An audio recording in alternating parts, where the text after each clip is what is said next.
Hello students, आज हम लोग डिस्कस करें क्लास 12th ऑर्गेनिक केमिस्ट्री के चैप्टर नंबर 10 हेलो एल्केन व हेलो एरिन्स के अंतर्गत हेलो एरिन्स की नामन कल्चर और इसके बाद प्रिपरेशन मेथड व फिजिकल और केमिकल प्रॉपर्टी के बारे में डिस्कस करेंगे आज।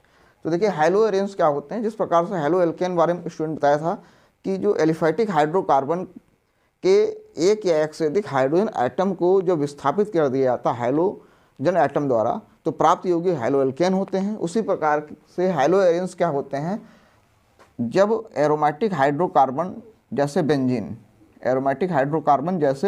बेंजीन के एक या एक से अधिक हाइड्रोजन एटम को हाइलोजन एटम द्वारा रिप्लेस कर दिया जाए तो हाइलोजन एटम के द्वारा जब रिप्लेस किया जाएगा तो उस कंडीशन में यहाँ पर जो कंपाउंड बनेंगे वो कंपाउंड क्या होंगे, इसका यहाँ पर जो हाइड्रोजन एटम होंगे वो अगर हाइड्रोजन एटम द्वारा रिप्लेस कर दिए जाएँ तो यहाँ पर जो कंपाउंड आएंगे वो हैलो एरिन्स कहलाएंगे। क्या कहलाएंगे? हैलो एरिन्स। कैसे? यहाँ पर हाइड्रोजन एटम आ गया, बेंजीन था, इसने क्या किया, क्लोरीन ने हाइड्रोजन को रिप्लेस कर दिया। ठीक है, तो ये पर यहाँ पर क्या आ गया, हाइड्रोजन एटम आ गया। तो एक या एक से अधिक जो हाइड्रोजन एटम जो है हाइड्रोजन एटम को रिप्लेस कर देते हैं तो प्राप्त यौगिक जो होते हैं क्या कहलाते हैं, हैलो एरिन्स कहलाते हैं। ये क्या होते हैं, एरोमेटिक हाइड्रोकार्बन के हाइलोजन व्युत्पन्न होते हैं।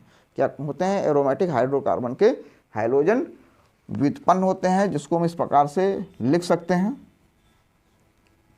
ये हमारी बेंजीन हो गई, इसका एक हाइड्रोजन एटम मान लिया, इस प्रकार से हाइड्रोजन एटम ने हाइड्रोजन को रिप्लेस कर दिया तो ये क्या बन गया, हैलो एरिन। ये कंपाउंड हो गया हैलो एरिन। अब इसके एग्जाम्पल क्या होंगे, जैसे यहाँ पर हम Cl जोड़ देंगे, यहाँ पर Cl जोड़ देंगे तो क्लोरोबेंजीन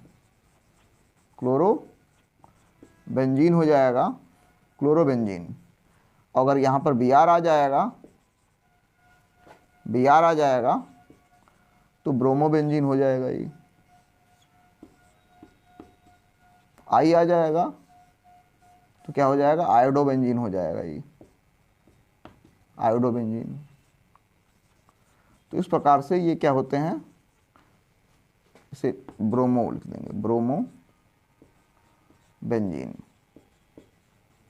तो ये क्या होते हैं, हाइलोजन व्युत्पन्न या हाइलोजन डेरिवेटिव्स कंपाउंड जो होते हैं हैलो एल्केन होते हैं। इनका हम नाम वर्गीकरण पढ़ेंगे, क्लासिफिकेशन। देखिए वर्गीकरण किस प्रकार से होता है, सबसे पहले लिखेंगे on the basis of halogen atom, halogen परमाणु की संख्या के आधार पर, हाइलोजन परमाणु की संख्या के आधार पर, परमाणु की संख्या के आधार पर, on the basis of halogen atom. ठीक है, तो देखिए जिस प्रकार से हैलो एल्केन पढ़ा था उसी प्रकार से यहाँ भी डिस्कस करेंगे। यदि हमारे पास केवल एक हाइलोजन एटम है जैसे ये, तो इसे बोला जाएगा मोनो हाइलो एल्केन, बोला जाएगा mono halo alkane, halo alkane um, halo arene, sorry alkane नहीं, हैलो एरिन बोलेंगे, मोनो हैलो एरिन। ठीक है, एग्जाम्पल उसी प्रकार से जो ऊपर लिखे हैं, क्लोरोबेंजीन, ब्रोमोबेंजीन, आयोडोबेंजीन। ठीक है, क्लोरोबेंजीन। ठीक है स्टूडेंट्स, दूसरा क्या हो जाएगा, ये तो हो गया mono halo arenes, di halo arenes, di halo arenes. तो डाई में क्या होगा, हमारे पास दो हाइलोजन एटम जुड़ जाएंगे। जब दो हाइलोजन एटम जुड़ेंगे बेंजीन रिंग में तो डाई हैलो एरिन्स होंगे। इसके एग्जाम्पल जैसे यहाँ पर ये Cl हो गया, तो हो जाएगा यहाँ पर कॉमन नेम लिखेंगे तो आर्थो डाई क्लोरोबेंजीन, या वैसे कह सकते हैं नंबर IPSC नाम है 1,2 डाई क्लोरो बेंजीन हो जाएगा। ठीक है, इसमें यदि हमारे पास हाइड्रोजन एटम का स्थान चेंज होता है, जैसे ये Cl है और यहाँ पर ये Cl आ जाए मेटा पोजीशन में, तो मेटा डाई क्लोरो बेंजीन। ठीक है, क्लोरोबेंजीन। या कह सकते हैं 1,3, ये 1 पोजीशन नंबर है, ये 2, ये 3, 1,3 डाई क्लोरो बेंजीन हो जाएगा। ठीक है स्टूडेंट्स, अगर हम इस प्रकार से जोड़ दें ये Cl और ये Cl इस प्रकार से, तो ये हो जाएगा पैरा डाई क्लोरो बेंजीन या 1,4 डाई क्लोरो बेंजीन। तो ये हो गया हमारे पास डाई हेलोएरिन। इसके बाद आएगा ट्राई हेलोएरिन्स। जब हमारे पास क्या होंगे, 3 हाइड्रोजन एटम जुड़े होंगे इस प्रकार से, 1, 2 और 3, या अलग अलग पोजीशन में हो सकते हैं, इस प्रकार से भी हो सकते हैं, 1, 2, 3। तो ये क्या कहलाएंगे, ट्राई हेलोएरिन्स बोले जाएंगे। जैसे एग्जाम्पल के रूप में मान लिया 1 Cl, 2 Cl, 3 Cl, तो 1,3,5, 1 नंबर 2 नंबर जुड़ा नहीं, 3 नंबर, फिर 4 5 नंबर जुड़ा है, तो 1,3,5 ट्राई क्लोरो बेंजीन। तो ये on the basis of hydrogen atom in benzene ring, इसके आधार पर ये क्लासिफिकेशन हो गया। अब दूसरा हाइब्रिडाइजेशन या संकरण के आधार पर हम डिस्कस करेंगे वर्गीकरण, इसको नोट कर सकते हैं स्टूडेंट्स। हम लोग डिस्कस कर रहे हैं हेलोएरिन्स का वर्गीकरण, जिसके अंतर्गत हमने अभी पढ़ा कि हाइड्रोजन एटम के आधार पर दूसरा जो वर्गीकरण का प्रकार पढ़ेंगे वो संकरण के आधार पर, संकरण के आधार पर। तो देखिए संकरण के आधार पर पहला है नाभिकीय हाइड्रोजन व्युत्पन्न, न्यूक्लियर हाइड्रोजन डेरिवेटिव्स। पहला प्रकार है न्यूक्लियर हाइड्रोजन डेरिवेटिव।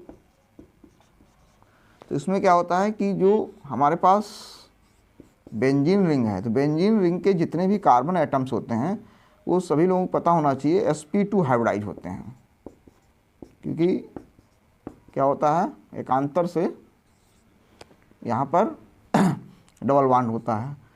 तो यहाँ पर जो हाइड्रोजन एटम चूँकि बेंजीन रिंग से डायरेक्ट अटैच है, और बेंजीन रिंग का जो कार्बन है वो कैसा है, sp2 हाइब्रिडाइज है। कैसा, sp2 संकरण है। ठीक है, तो उसे बोलेंगे नाभिकीय हाइड्रोजन व्युत्पन्न। तो लिखेंगे जब हाइड्रोजन एटम, ये समझ सकते हैं कि जब हाइड्रोजन एटम बेंजीन रिंग से सीधे जुड़ा होता है या sp2 हाइब्रिडाइज कार्बन एटम से जुड़ा होता है, तो उसे हम नाभिकीय हाइड्रोजन व्युत्पन्न या इसका इसी को हम बोलते हैं हाइलोएरिन्स, हाइलोएरिन्स के नाम से जाना जाता है। ठीक है, तो ये क्लोरोबेंजीन, ब्रोमोबेंजीन, आयोडोबेंजीन, ये क्या है, हाइलोएरिन्स हैं। दूसरे होते हैं पार्श्व श्रृंखला हाइड्रोजन व्युत्पन्न। पार्श्व श्रृंखला हाइड्रोजन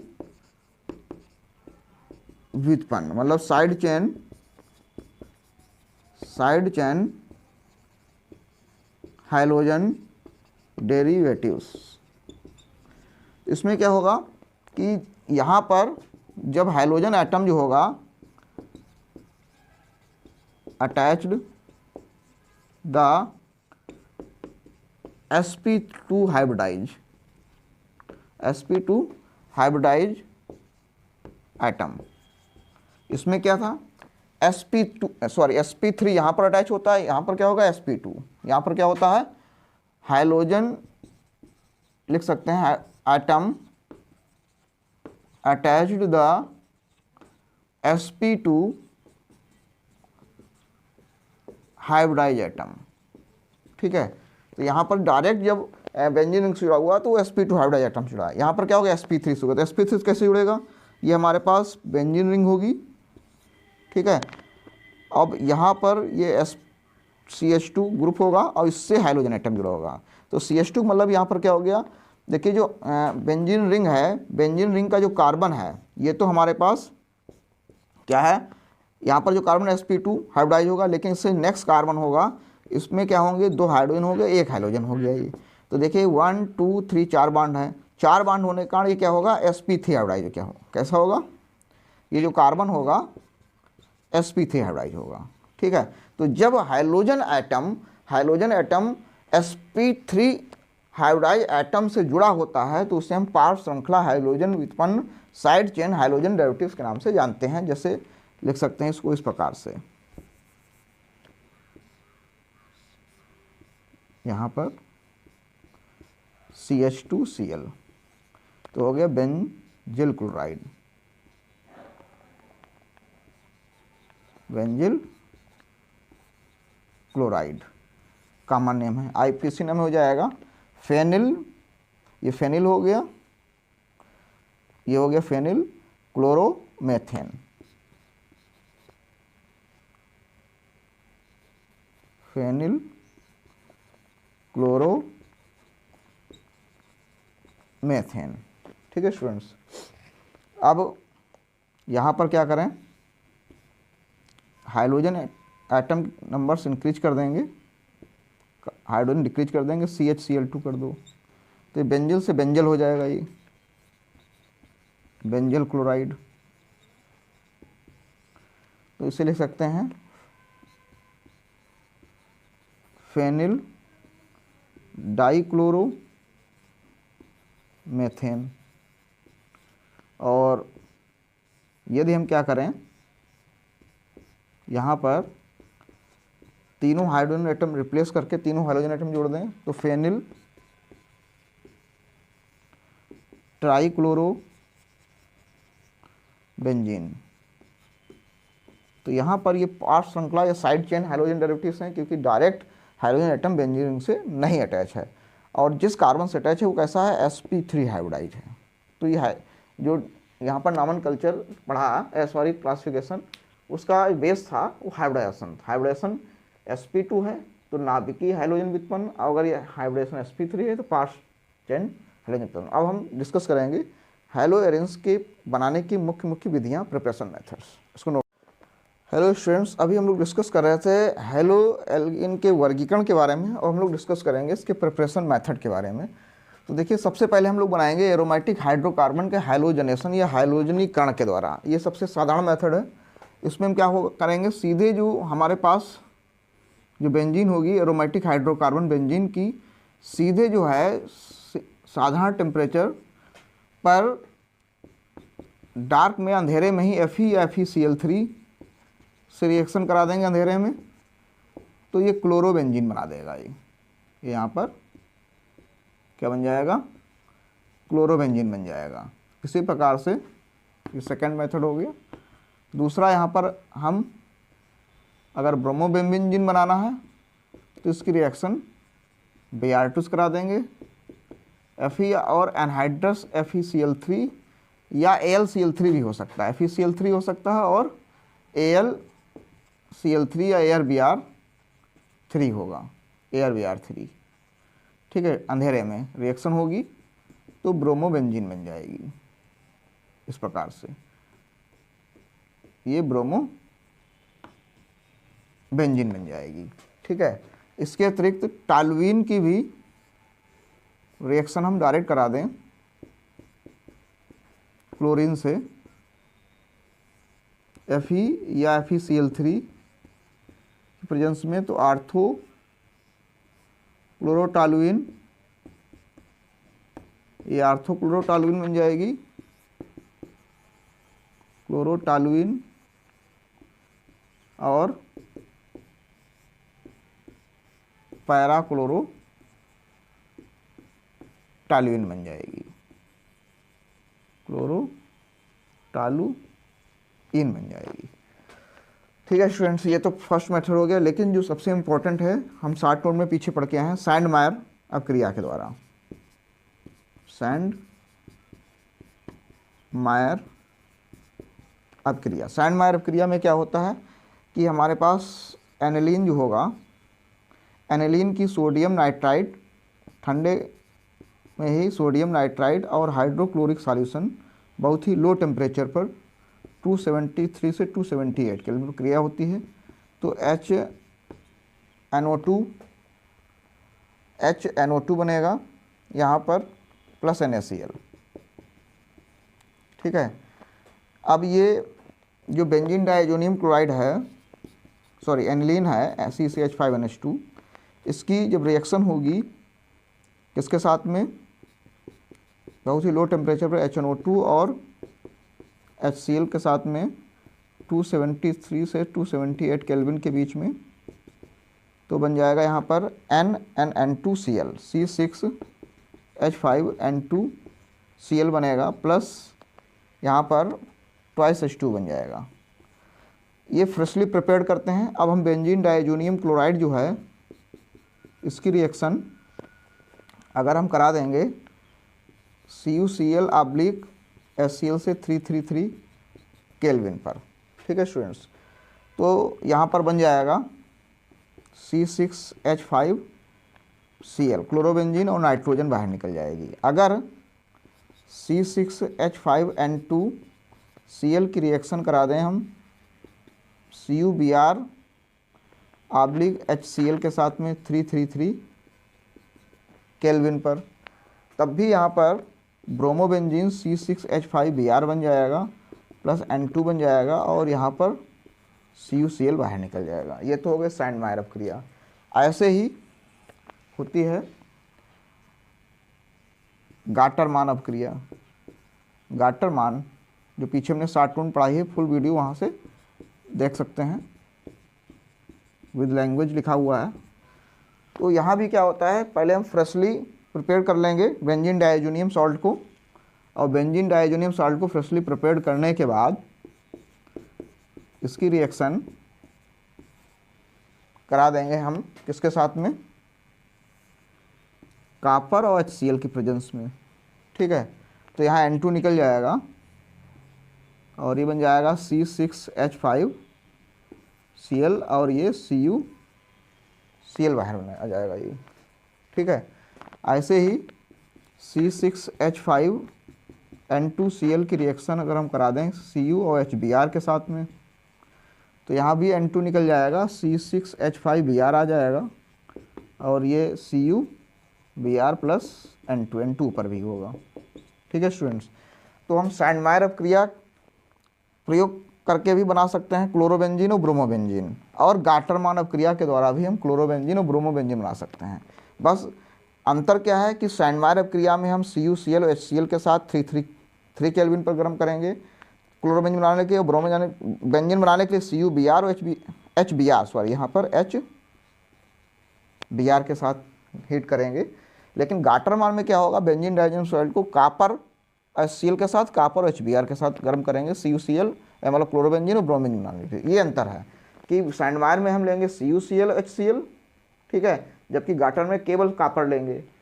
ब्रोमोबेंजीन बनाना तो यहाँ CuBr HBr लेंगे, यहाँ पर केवल कॉपर और HBr लेंगे। ये दोनों में डिफरेंस है, लेकिन दोनों को बनाने के लिए जो मुख्य रिएक्टेंट होगा बेंजीन डाइजोनियम क्लोराइड होगा, जो कि फ्रेशली प्रिपेयर्ड किया जाएगा। ठीक है, ये स्टूडेंट नोट कर लें। इसके बाद अगर हमें आयोडो बेंजीन बनाना है, तो आयोडो बेंजीन बनाने के लिए हमें क्या करना होगा, आयोडो अगर बेंजीन बनाना है तो आयोडो बेंजीन बनाने के लिए बेंजीन डाइजोनियम क्लोराइड जो होता है इसकी सीधे सीधे Ki से रिएक्शन हो जाती है। Ki के साथ इसको हीट करा देंगे हम, पोटेशियम आयोडाइड के साथ में हीट कराएंगे। तो पोटेशियम आयोडाइड के साथ जब हीट कराते हैं तो ये आयोडो बेंजीन बनता है और N2 बनेगा और ये KCl बन जाएगा। ठीक है, तो यहाँ पर एरोमेटिक कंपाउंड्स में क्लोरोबेंजीन, ब्रोमोबेंजीन और आयोडोबेंजीन बनाने की मेथड हम लोगों ने सीखे। अब हम लास्ट जो है बाल-सीमन अपक्रिया द्वारा फ्लोरोबेंजीन बनाने का मेथड सीखेंगे। इसके बाद फिजिकल प्रॉपर्टी के बारे में डिस्कस करेंगे, इसको नोट कर सकते हैं। हेलो स्टूडेंट्स, अभी हम लोग हेलोरेंस के प्रिपरेशन मेथड के बारे में डिस्कस कर रहे थे। अब हम लोग लास्ट प्रिपरेशन मेथड होगा बाल-साइमन अपक्रिया द्वारा, जिसके द्वारा हम फ्लोरोबेंजीन का प्रिपरेशन करेंगे। तो फ्लोरोबेंजीन को प्रिपेयर करने के लिए सबसे पहले हम लोग क्या करेंगे, एनिलीन को लेकर, एनिलीन जो होगा इसमें डाइज्यूटिफिकेशन कराएंगे NaNO2 और HCl द्वारा 273 से 278 केल्विन पर, और बना लेंगे हम बेंजीन डाईएजोनियम क्लोराइड।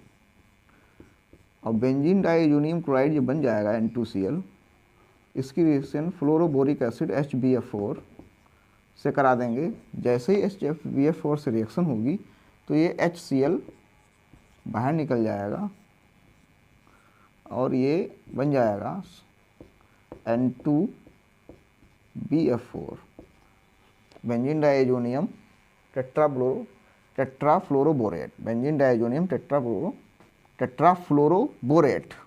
ठीक है, जिसको हीट करने पर क्या होता है, यहाँ पर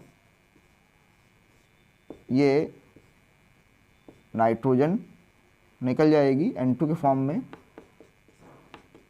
बोरान ट्राइफ्लोराइड BF3 बन जाएगा और ये फ्लूरोबेंजीन बन जाएगा, फ्लूरोबेंजीन हमें प्राप्त हो जाएगा, फ्लूरोबेंजीन। तो इस प्रकार से फ्लोरोबेंजीन का हम प्रिपरेशन कर लेते हैं। अब हम लोग डिस्कस करेंगे हैलोजेंस की भौतिक गुण मीन्स फिजिकल प्रॉपर्टी के बारे में। भौतिक गुण, फिजिकल प्रॉपर्टी। तो स्टूडेंट देखिए, सबसे पहले है भौतिक अवस्था नंबर 1, भौतिक अवस्था। तो हैलो एरिन्स जो होते हैं मुख्य रूप से हैलो एरिन्स कलरलेस लिक्विड और सॉलिड होते हैं। ठीक है, जैसे और क्लोरोबेंजीन एक रंगहीन द्रव है, रंगहीन द्रव है जो जल से भारी होता है। ठीक है, दूसरा हम बात करेंगे यहाँ पर सॉल्युबिलिटी की, विलेयता की, सॉल्युबिलिटी की। तो यह जल में आमिश्रणी होते हैं, क्योंकि यहाँ पर इनके बीच जो वांडर वाल्स फोर्स है और हाइड्रोजन के बीच जो हाइड्रोजन बॉन्डिंग है, ये हाइड्रोजन बॉन्डिंग को नहीं ब्रेक कर पाते हैं और ना ही जो हाइड्रोजन के साथ बॉन्ड बना पाते हैं, इसलिए जल में आमिश्रणी या नॉन सॉल्युबल अविलेय होते हैं, अविलेय कहेंगे, अविलेय तथा अल्कोहल, ईथर, ठीक है, आदि कार्बनिक यौगिकों में विलय होते हैं। ऑर्गेनिक सॉल्वेंट में क्या होंगे, विलय होंगे, सॉल्युबल। ठीक है, तीसरा डेंसिटी की बात करेंगे, घनत्व की। तो जो है या जल से भारी होते हैं तथा मॉलिक्यूलर वेट और भार बढ़ने पर, मॉलिक्यूलर वेट इंक्रीज होने पर, बढ़ने पर डेंसिटी बढ़ती है, डेंसिटी क्या होगी, इंक्रीज होगी, बढ़ती जाती है। ठीक है, इसके बाद बात करते हैं क्वथनांक व गलनांक की, मीन्स इसको आगे डिस्कस करेंगे, यहीं पर रखते हैं, इसको स्टूडेंट नोट कर लें, फिर आगे डिस्कस करते हैं। तो स्टूडेंट्स हम लोग फिजिकल प्रॉपर्टी डिस्कस कर रहे थे, उसके अंतर्गत डिस्कस करेंगे melting, boiling point and melting point. तो हैलो एरेंस जो होते हैं, हैलो एरेंस के जो बॉइलिंग पॉइंट व मेल्टिंग पॉइंट की बात करें, मेल्टिंग पॉइंट अणुभार बढ़ने के साथ बढ़ते हैं, अणुभार बढ़ने के साथ क्या होंगे,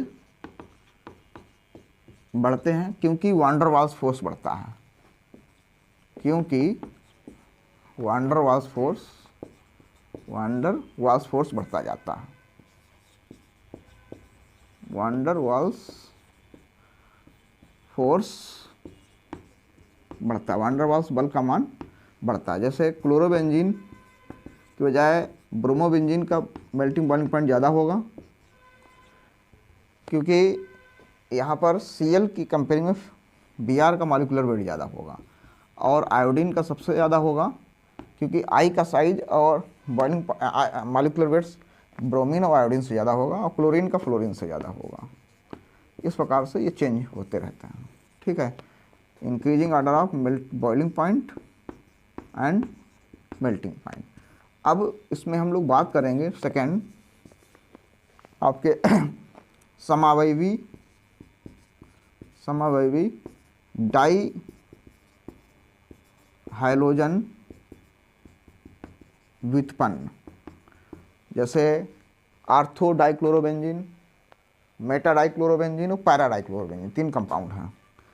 तो इसमें पैरा डाइक्लोरोबेंजीन है, पैरा डाइक्लोरोबेंजीन, ठीक है। दूसरे हो गए आर्थो एंड मेटा डाइक्लोरोबेंजीन। तो इन तीनों के तीनों आइसोमर, ठीक है, जो समावयवी डाई हाइलोजन व्युत्पन्न के बॉइलिंग पॉइंट लगभग समान होते हैं, लगभग समान होंगे। अब क्वेश्चन आता है कि जो मेल्टिंग पॉइंट है वो पैरा डाइक्लोरोबेंजीन का ज़्यादा होगा आर्थो और मेटा के कंपेयरिंग में। क्वेश्चन आता है कॉम्पिटिशन में, एग्जाम में आया हुआ है कि पैरा डाइक्लोरोबेंजीन का गलनांक आर्थो एंड मेटा डाइक्लोरोबेंजीन से अधिक होता है, क्यों? अधिक होता है क्यों? ठीक है। तो melting point of para dichlorobenzene is more than ortho and Meta dichlorobenzene. तो स्ट्रक्चर बनाएंगे तो देखते हैं यहाँ पर, ये है आर्थो डाइक्लोरोबेंजीन, ये है मेटा डाइक्लोरोबेंजीन, और ये है पैरा डाइक्लोरोबेंजीन। ये आर्थो हो गया, ये आर्थो है, ये मेटा है, और ये पैरा है। तो पैरा डाइक्लोरोबेंजीन की जो स्ट्रक्चर है सिमेट्रिकल है, इसको फोल्ड किया जा सकता है इसे, सिमेट्रिकल स्ट्रक्चर होने का, ठीक है। पैरा डाइक्लोरोबेंजीन की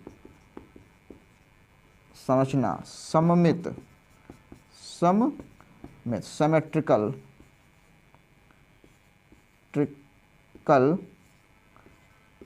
होने के कारण यह क्रिस्टल जालक में अधिक व्यवस्थित होगा। क्या होगा? यह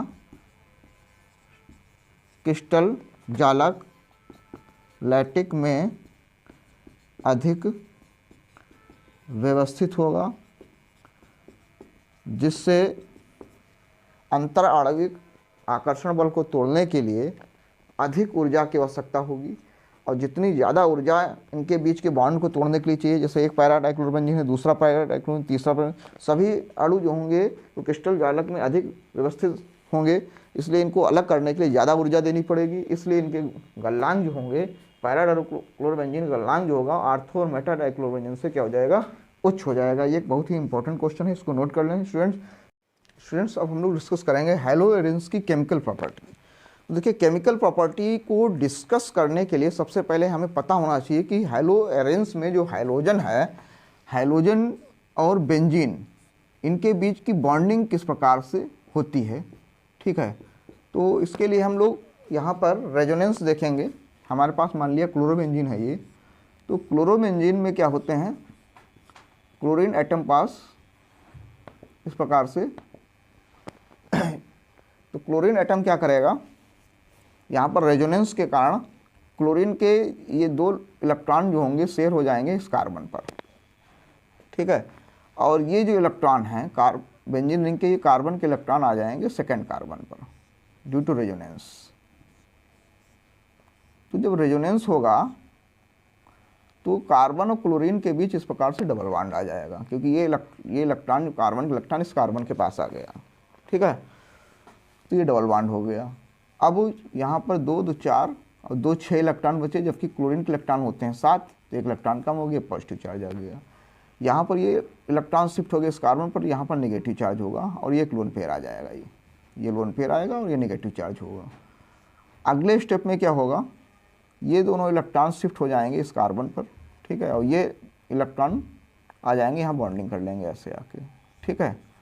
तो नेक्स्ट स्टेप में यहाँ पर रेजोनेंस के कारण इलेक्ट्रॉन डीलोकलाइज हो जाएंगे नेक्स्ट कार्बन, 4 नंबर कार्बन पर, ठीक है, और ये इलेक्ट्रॉन यहाँ पर बॉन्डिंग कर लेंगे इस प्रकार से, ठीक है स्टूडेंट्स। ये यहाँ पर आ जाएगा, double bond as it is रहेगा। ये प्लस का मतलब है एक क्लोरीन का इलेक्ट्रॉन चला गया बेंजीन रिंग पर, तो ये यहाँ पर रेजोनेंस हो रहा है। अगले स्टेप में फिर से इलेक्ट्रॉन ये बॉन्डिंग करेंगे आके, और ये इलेक्ट्रॉन आ जाएंगे नेक्स्ट कार्बन पर। तो यहाँ पर क्या हो जाएगा,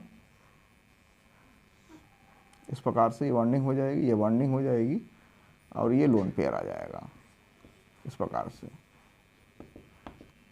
ठीक है। नेक्स्ट स्टेप में क्या होगा, यहाँ पर ये इलेक्ट्रॉन शिफ्ट हो जाएंगे, ठीक है, और ये यहाँ पर ये क्लोरीन अपना इलेक्ट्रॉन फिर से ले लेगा। तो ये क्या होगा, रेजोनेंस के कारण डीलोकलाइज, इलेक्ट्रॉनों का डीलोकलाइज हो रहा है बेंजीन रिंग पर, sorry 1 carbon to another carbon पर, और क्लोरीन के इलेक्ट्रॉन फिर से आ जाएंगे, ठीक है। तो यहाँ पर क्या हुआ, अनुनाद हुआ। ये क्या हुआ, अनुनाद। तो अनुनाद हमने क्यों बताया, इसलिए बताया कि अनुनाद के कारण जो अवेलेबिलिटी होगी, उपलब्धता होगी क्लोरीन एटम पर इलेक्ट्रॉन की, वो कम हो जाएगी, क्योंकि वो इलेक्ट्रॉन क्लोरीन के शिफ्ट हो जाएंगे बेंजीन रिंग पर। अनुनाद के कारण क्लोरीन या हाइड्रोजन के इलेक्ट्रॉन की शिफ्टिंग बेंजीन रिंग पर हो जाती है, और वो इलेक्ट्रॉन डीलोकलाइज हो जाते हैं बेंजीन रिंग पर, जिससे क्लोरोबेंजीन का स्टेबिलिटी तो बढ़ जाती है, लेकिन क्रियाशीलता कम हो जाती है नाभिक स्नेही प्रतिस्थापन के प्रति, ठीक है। क्योंकि यहाँ पर नाभिक स्नेही प्रतिस्थापन के लिए यहाँ पर क्लोरीन पर क्या होना चाहिए, इलेक्ट्रॉन इजीली अवेलेबल होना चाहिए, लेकिन यहाँ पर इलेक्ट्रॉन इजीली अवेलेबल नहीं होते हैं, ठीक है। इसलिए नाभिक स्नेही प्रतिस्थापन के प्रति इसकी क्रियाशीलता कम हो जाएगी अनुनाद के कारण, क्योंकि यहाँ पर अनुनाद के कारण होगा क्या कि क्लोरीन और कार्बन, बेंजीन रिंग के कार्बन के बीच डबल बॉन्ड आ जाएगा, और डबल बॉन्ड की जो स्ट्रेंथ होती है, डबल बॉन्ड की जो स्ट्रेंथ होती है वो ज़्यादा होती है, क्योंकि हमें यहाँ पर एक बजाय 2 बॉन्ड तोड़ने पड़ेंगे, इसलिए रिक्वायरमेंट एनर्जी बढ़ जाएगी। और जब रिक्वायरमेंट एनर्जी बढ़ जाएगी तो क्या होगा, यहाँ पर बॉन्ड तोड़ने के लिए ज़्यादा एनर्जी चाहिए, जो क्रियाशीलता कम हो जाएगी, ठीक है। तो नाभिक स्नेही प्रतिस्थापन अभिक्रिया, न्यूक्लियोफिलिक सब्स्टिट्यूशन जो रिएक्शन होती हैं, न्यूक्लियोफिलिक सब्स्टिट्यूशन जो रिएक्शन होती हैं, उसके प्रति जो हैलो एरेंस की जो क्रियाशीलता होती है वो कम होती है। उसके कई कारण है, उसमें पहला कारण है कि रेजोनेंस के कारण क्लोरीन और कार्बन के बीच डबल बॉन्ड स्थापित हो जाता है, जिससे को तोड़ने के लिए अधिक ऊर्जा की आवश्यकता होती है, और जिस अधिक ऊर्जा की आवश्यकता होती है इसलिए ये कम क्रियाशील होते हैं, तथा अनुनाद के कारण हाइड्रोजन एटम पर इलेक्ट्रॉन की अवेलेबिलिटी भी कम हो जाती है। तो पहला कारण हो गया। दूसरा कारण ये बताया गया है कि जो हैलो एरेंस में जो हाइड्रोजन एटम जिस कार्बन से जुड़ा होता है, वो कार्बन जो होता है ये sp2 हाइब्रिडाइज होगा, और sp2 हाइब्रिडाइज होने के कारण s करेक्टर क्या होगा, बढ़ जाएगा। s करेक्टर बढ़ेगा तो कार्बन की इलेक्ट्रॉन नेगेटिविटी बढ़ जाएगी। जब कार्बन ज़्यादा इलेक्ट्रॉन नेगेटिव होगा तो वो हाइड्रोजन के इलेक्ट्रॉन को अपनी ओर ज़्यादा अट्रैक्ट करेगा जो है, ठीक है, जिससे ईजिली हाइड्रोजन रिमूव नहीं होगा या रिप्लेस या उसका डिस्प्लेसमेंट नहीं होगा। जबकि जो हमारे पास एल्किल हैलाइड होते हैं, एल्किल हैलाइड का जो कार्बन होता है वो sp2 हाइब्रिडाइज होता है, और sp3 हाइब्रिडाइज होता है। sp3 हाइब्रिडाइज होने के कारण ये क्या होता है, इनके बीच बॉन्ड पोलर होता है, अधिक पोलर होता है, और अधिक पोलर बॉन्ड होने के कारण यहाँ पर कार्बन की इलेक्ट्रोनेगेटिविटी कम होगी, क्योंकि s करेक्टर कम होगा, जिसलिए इजीली स्नेही प्रतिस्थापन अभिक्रिया देता है, क्योंकि ये पार्शली पॉजिटिव होता है, पार्शली नेगेटिव होता है, क्योंकि कार्बन की इलेक्ट्रोनेगेटिविटी कम होती है, कि s करेक्टर कम होने के कारण कार्बन की इलेक्ट्रोनेगेटिविटी कम होगी, इसलिए इजीली न्यूक्लियोफाइल अटैक करके हाइड्रोजन को रिप्लेस कर देगा। लेकिन यहाँ पर कार्बन की इलेक्ट्रोनेगेटिविटी ज़्यादा है, क्योंकि एस कैरेक्टर ज़्यादा है, इसलिए हाइड्रोजन के इलेक्ट्रॉन को ये बहुत ईजिली अपनी ओर बहुत ही तेज़ी से अट्रैक्ट करता रहता है, और अट्रैक्ट करने के कारण ईजिली हाइड्रोजन को रिप्लेस नहीं करेगा। इसलिए नाभिक स्नेही प्रतिस्थापन अभिक्रिया इस सरलता से नहीं देता है। तो स्टूडेंट क्वेश्चन आता है कि क्या कारण है कि हैलो एरिन्स की नाभिक स्नेही प्रतिस्थापन अभिक्रियाएं नाभिक स्नेही अभिक्रियाएं सरलता से नहीं देते हैं, क्यों? तो इसके दो कारण लिखेंगे आप लोग। पहला कारण लिखेंगे कि अनुनाद के कारण क्लोरीन व बेंजीन रिंग के कार्बन के बीच डबल बॉन्ड स्थापित हो जाता है, जिसको तोड़ने के लिए अधिक ऊर्जा की आवश्यकता होती है, इसलिए ये नाभिक स्नेही प्रतिस्थापन अभिक्रिया सरलता से नहीं देते हैं, एक कारण। दूसरा कारण ये लिखेंगे कि बेंजीन रिंग का कार्बन sp2 हाइब्रिडाइज होता है, जिससे s कैरेक्टर बढ़ने से कार्बन की इलेक्ट्रॉन विद्युत ऋणात्मकता मीन्स इलेक्ट्रोनेगेटिविटी बढ़ जाती है, और विद्युत ऋणात्मकता बढ़ने से ये कार्बन के हाइड्रोजन के इलेक्ट्रॉन को अधिक तेजी से आकर्षित करता है और इजीली हाइड्रोजन को विस्थापित नहीं करता, डिस्प्लेस नहीं करता है, इसलिए नाभिक स्नेही प्रतिस्थापन अभिक्रिया के प्रति ये निष्क्रिय हो जाता है। ठीक है स्टूडेंट्स, ये समझ में आया होगा। अब अगर हम नाभिक स्नेही प्रतिस्थापन देखेंगे इसके एग्जाम्पल, तो फर्स्ट एग्जाम्पल लेते हैं हम लोग। यहाँ पर क्लोरोबेंजीन की NaOH से रिएक्शन, जो कि जैसे अगर हम ले लें यहाँ पर मेथिल क्लोराइड के NaOH से, तो इजीली रिएक्शन हो जाती है, सीधे Cl रिप्लेस हो जाता है OH द्वारा। लेकिन यहाँ पर ऐसा नहीं होता है। इसके लिए हमें 623 केल्विन टेम्परेचर चाहिए होगा, 23 केल्विन टेम्परेचर और लगभग 300 ATM प्रेशर, तब जाके ये रिएक्शन होगी। और तब भी सीधे यहाँ पर फिनॉल नहीं बनेगा, आके यहाँ पर ONA आएगा। और इसको हम क्या कराएंगे, एसिडिफाई कराएंगे, तब जाके हमें यहाँ पर HCl बनेगा आके, सॉरी NaCl निकल जाएगा और ये OH बन जाएगा, जिसको हम ऐसे भी लिख सकते हैं एक ही स्टेप में। ये क्लोरोबेंजीन हो गया। अब क्लोरोबेंजीन की NaOH से रिएक्शन लिख देंगे। NaOH से रिएक्शन फर्स्ट स्टेप में 623 केल्विन और 300 ATM प्रेशर पर दूसरा HCl द्वारा एसिडिफाई कर देंगे, तो ये फिनॉल बन जाएगा यहाँ पर। ठीक है स्टूडेंट्स, अब जो है लिखेंगे इलेक्ट्रॉन विड्रॉइंग की उपस्थिति, electron withdrawing group, electron withdrawing, electron Aakarshi समूह की उपस्थिति के कारण रिएक्टिविटी चेंज हो जाएगी। जैसे यहाँ पर क्लोरोबेंजीन है और इस क्लोरोबेंजीन में हम यहाँ पर NO2 ग्रुप लगा दें, तो ये इलेक्ट्रॉन विड्रॉ कर लेगा अपनी ओर। ठीक है, जिससे इसकी रिएक्टिविटी थोड़ी सी इंक्रीज हो जाएगी, और जब इंक्रीज होगी तो यहाँ पर NaOH से जो रिएक्शन हो रही थी ये अब पहले से कम टेम्परेचर पर होगी, 443 केल्विन पर, प्रेशर की आवश्यकता नहीं पड़ेगी। फिर हम पहले NaOH से रिएक्शन कराएंगे, फिर एसिडिफाई करा देंगे, तो ये ईजिली पहले से ईजिली फिनॉल हमें प्राप्त होगा। मीन्स आर्थोनाइट्रो जो फिनॉल होगा वो ज़्यादा ईजिली प्राप्त होगा फिनॉल कंपेयरिंग में। ठीक है, क्योंकि NO2 विड्रॉइंग ग्रुप है। ठीक है, ये रिएक्टिविटी को बढ़ा देता है, रिएक्टिविटी को बढ़ा देगा। अगर हम दूसरा देखते हैं, यहाँ पर नंबर सेकंड, यहाँ पर क्या ले लें, क्लोरोबेंजीन में 2 NO2 ग्रुप जोड़ दें, एक आर्थो पोजीशन पर और एक पैरा पोजीशन पर, और फिर रिएक्शन कराएं NaOH के साथ में, तो ये रिएक्शन और भी लो टेम्परेचर पर होने लगती है। 368 केल्विन पर टेम्परेचर रिएक्शन होगी, जिसको एसिडिफाई करा देंगे। तो एसिडिफाई कराने पर ये फिनॉल हमें प्राप्त हो जाएगा। ठीक है, अब कंडीशन ये है, यदि हम आर्थो पैरा की सभी पोजीशन पर विड्रॉइंग ग्रुप जोड़ दें, NO2 2 नंबर से भी जोड़ दें, 4 नंबर से जोड़ दें, और ये 2 3 4 और ये यहाँ पर 6 नंबर से जोड़ दें। ठीक है स्टूडेंट्स, इस प्रकार से। तो ये इतनी इजीली रिएक्शन होती है कि इसका हाइड्रोलिसिस जो होता है सिर्फ वाटर के साथ गर्म करने पर हो जाता है, मतलब हमें NaOH की भी आवश्यकता नहीं होती है, सिर्फ सॉरी यहाँ Cl होगा। क्लोरोबेंजीन का हाइड्रोलिसिस सिर्फ वाटर के द्वारा ही हो जाएगा और बहुत ही ईजिली जो है फिनॉल प्राप्त हो जाएगा। यहाँ पर 2,4,6 ट्राइनाइट्रो फिनॉल बन जाएगा। ठीक है, तो ये रिएक्शन हो जाएगी।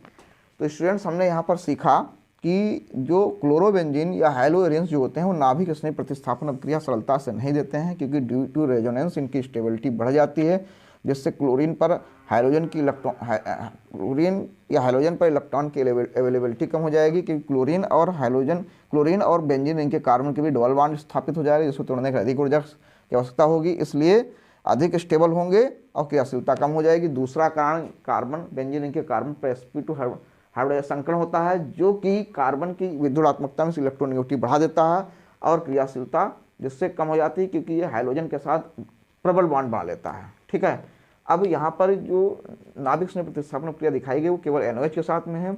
NaOH के साथ रिएक्शन कराएंगे तो बहुत ही लो हाई टेम्परेचर देना पड़ेगा, हाई प्रेशर देना पड़ेगा, तब जाके रिएक्शन होगी।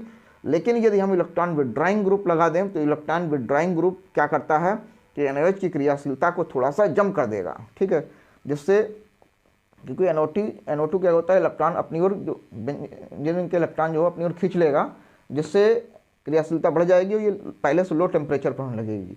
अगर आर्थो बजाय आर्थो पैरा दोनों पर जोड़ देंगे तो पहले से और भी लो टेम्परेचर होने लगेगी। यदि सभी दोनों आर्थो पैरा पर जोड़ देंगे तो और भी लो टेम्परेचर पर रिएक्शन होने लगेगी, इसका आसानी से हाइड्रोलिसिस हो जाएगा। इसको स्टूडेंट नोट कर सकते हैं। फिर हम लोग इलेक्ट्रॉन स्नेही प्रतिस्थापन प्रक्रिया डिस्कस करेंगे हैलोएरेंस की।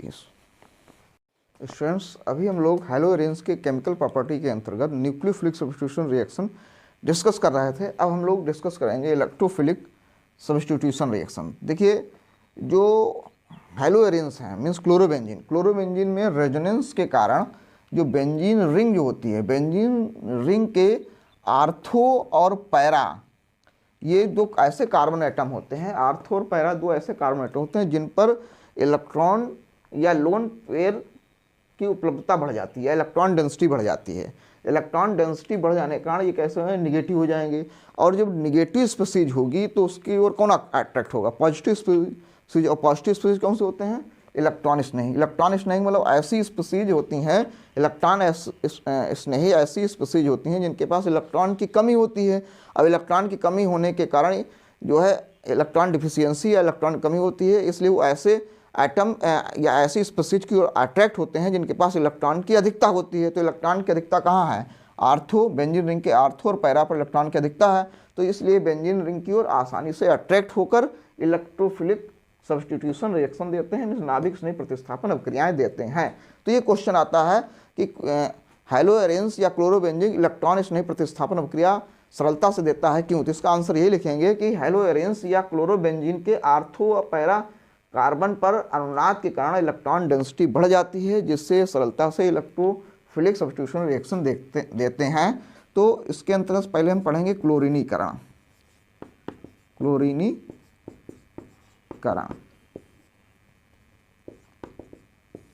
क्लोरीनेशन पढ़ेंगे। तो क्लोरीनेशन में क्या होगा कि जो हमारे पास क्लोरोबेंजीन है, इस क्लोरोबेंजीन की रिएक्शन Cl2 से होगी FeCl3 की प्रेजेंस में।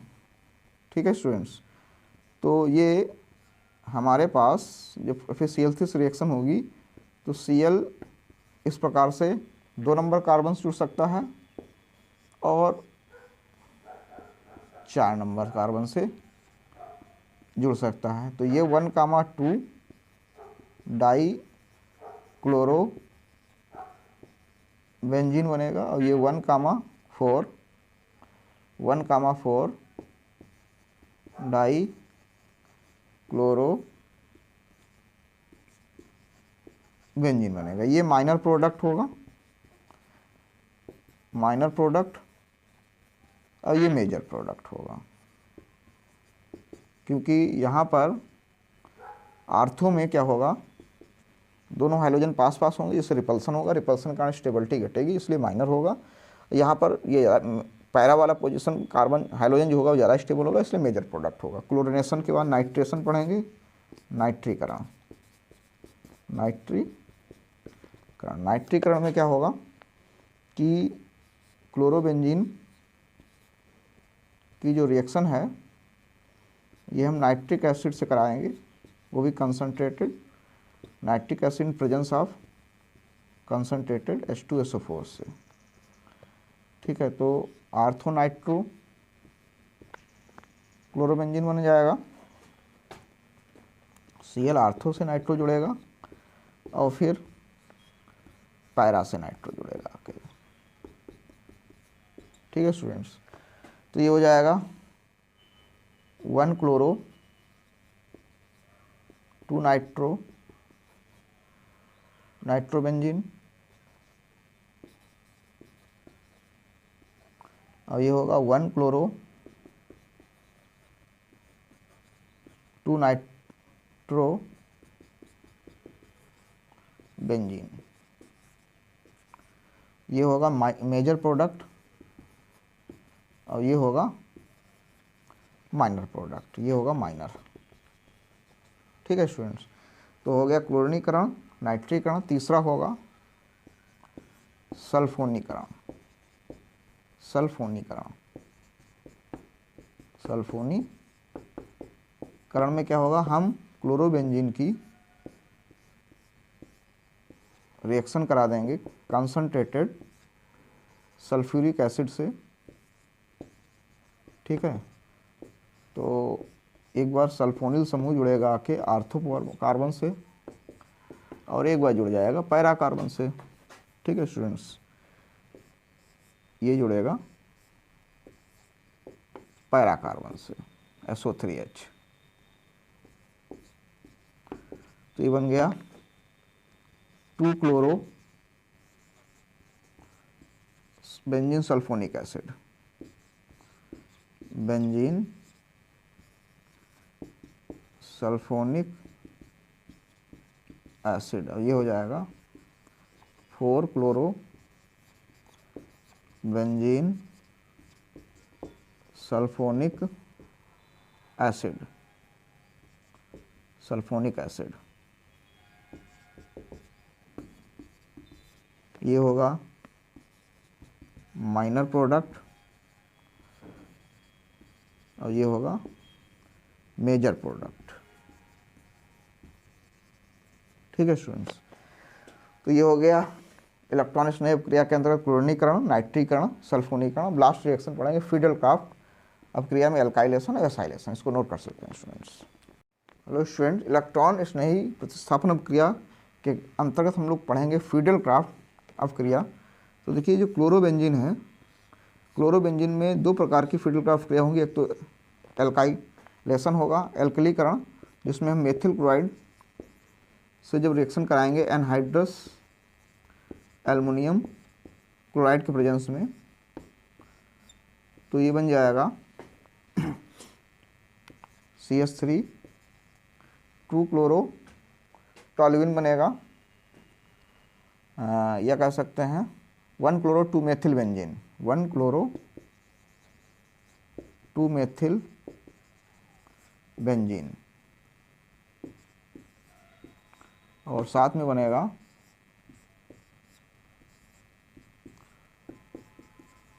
ये हो जाएगा 1 क्लोरो 4 मेथिल बेंजीन, लिख सकते हैं नाम 1 क्लोरो 4 मेथिल बेंजीन हो जाएगा। ये मेजर प्रोडक्ट होगा, ये माइनर प्रोडक्ट होगा। ठीक है, इसके अंदर सेकेंड रिएक्शन जो होगी वो एसाइलेशन होगी, एसिलीकरण, जिसमें हम एथेनॉइल क्लोराइड के साथ रिएक्शन कराएंगे एनहाइड्रस एल्युमिनियम क्लोराइड के प्रेजेंस में। तो यहाँ पर ये Cl जुड़ेगा आके आपके आर्थो पोजीशन में COCH3 जुड़ेगा और ये पैरा पोजीशन में आके जुड़ जाएगा COCH3। तो 2 क्लोरो एसिटोफिनोन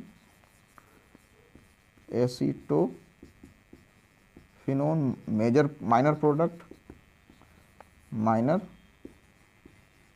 प्रोडक्ट बनेगा और 4 क्लोरो एसीटोफिनोन,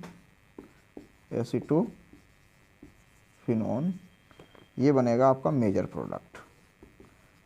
फीडल क्राफ्ट प्रक्रिया के बारे में स्टूडेंट्स अगर और बेहतर तरीके से समझना चाहते हैं तो फीडल क्राफ्ट प्रक्रिया पर एक इंडिविजुअल शॉर्ट नोट जो है बना हुआ है, जिसको इस वीडियो के डिस्क्रिप्शन बॉक्स में उसका लिंक पड़ा हुआ है, चाहे तो वहाँ से फुल जो है फीडल क्राफ्ट प्रक्रिया को विस्तार से विद मैकेनिज्म समझ सकते हैं। तो स्टूडेंट्स आज हम लोगों ने पूरे वीडियो में हैलो अरेंज के नॉर्मल कल्चर से लेकर प्रिपरेशन मेथड, फिजिकल और केमिकल प्रॉपर्टी के बारे में डिस्कस किया। अगर स्टूडेंट्स वीडियो अच्छा लगा हो तो अपने साथी स्टूडेंट को शेयर करें और साथ में वीडियो पर लाइक और कमेंट्स जरूर करें, जिससे हमें प्रोत्साहन मिलता रहे। Thank you.